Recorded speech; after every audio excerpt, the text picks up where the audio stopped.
we can get just a little bit grumpy about miracles because they're always seeming to happen somewhere else, somewhere we are not. We think, if only we could get to experience a miracle firsthand, all of our problems of doubt and unbelief would fly out the window in one miraculous moment. And we're so convinced that this would be the case, we can sometimes feel really quite hurt that he never gets around to doing a miracle on us. Or even in our sight, that would probably be enough. No. Some of us only ever seem to be hearing about miracles secondhand. But that's okay. It's good to read something like John chapter 9 again, because most of the people in that chapter are in exactly that position. They didn't see the miracle being done before their eyes. They are hearing reports about it and trying to work out what has happened and how to respond to it. Of course, there is the man who was born blind. The miracle actually happens to him. You can't get much more first-hand in your experience than that. But notice that even there, the man doesn't just get booted straight into a relationship with Jesus. Even with him, the miracle done by Jesus is meant to be the start of something, not the end in itself. See how it begins with a connection with Jesus, which is formed by touch, very personal and significant touch. As the one who was, remember the beginning of John, in the beginning with God, and without whom nothing was made that has been made, as he makes mud with his spittle and the dust of the earth from which people came and to which they will return. Significant. Then there's this command to go and wash, which the man now has to obey. So faith and obedience now forms another bond between this man and Jesus.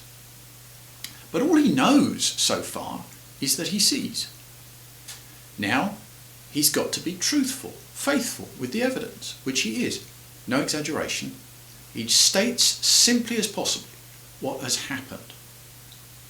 When the Pharisees ask for his opinion on the man that healed him, he does the best he can to go where he thinks the evidence takes him. That's being faithful. And notice how, as he does that, and the Pharisees get increasingly antsy, and they challenge his testimony, he first refuses to back down, and then reverses roles and becomes the teacher of the teachers. How dare he? But his eyes are not fully opened until verse 38, where he says, Lord, I believe, and he worships Jesus. So definitely not the work of a moment. Even for the man born blind, that miracle started something.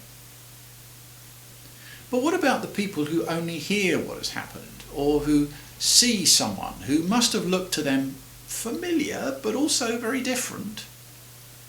Well, they have to engage with the miracle secondhand, and they do. And there's nothing wrong with some of the questions that they're asking. Is it him?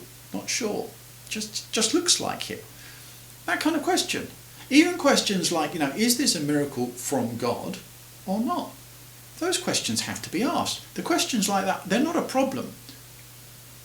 And there's not a problem with engaging secondhand with a miracle.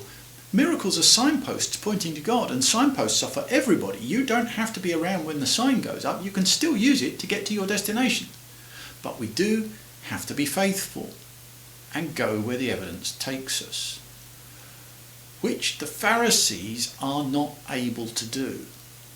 From the start, they are determined to turn this signpost around and make it point in the other direction. It's not a healing, it's a desecration of the Sabbath. That's the story they want, and they'll try anything to get it.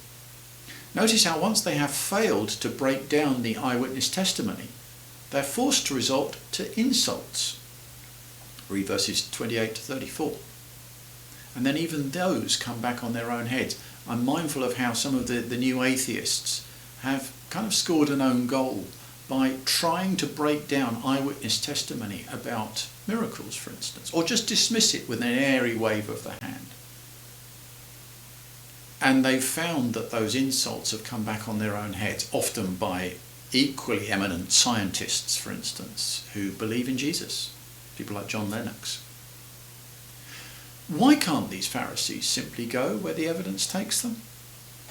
In verses 3 to 5 we read that what is going to happen to this man born blind is to be a display of the work of God. And in verse 39 Jesus says, "For judgment I have come into this world, so that the blind will see, and those who see will become blind. Why can't these Pharisees simply go where the evidence takes them? Well, if they do that, they will have to admit that they are in the dark and in need of the light. They can't do that. Too much to lose. So this miracle has revealed the truth about Jesus and exposed the truth about them, and there is nothing that they can do about that. Miracles, they do put the cat among the pigeons, don't they? If you have been, thank you for listening.